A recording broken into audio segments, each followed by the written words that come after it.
Hello everyone, কেমন আছো তোমরা সবাই? Welcome to my new vlog. দিনটা ছিল সরস্বতী পুজো।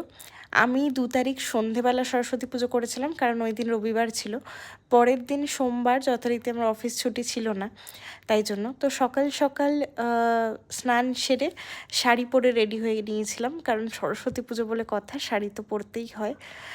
তো সকালে উঠেই আমি প্রথমে খিচুড়ি আর 5 রকম ভাজার জোগাড়যন্ত্র করে নিয়েছিলাম ঠাকুরের ভোগের জন্য। তারপরে একে একে আমার কলিগরা এসে যায়, আর ওদের এটা প্রথমবার সরস্বতী পুজো, কিন্তু তবুও ওরা আমাকে প্রচণ্ড পরিমাণে হেল্প করেছে রান্নার কাজে, ডেকোরেশনের কাজে, পুজোর জোগাড়যন্ত্রে সবাই মিলে খুব খুব হেল্প করেছে।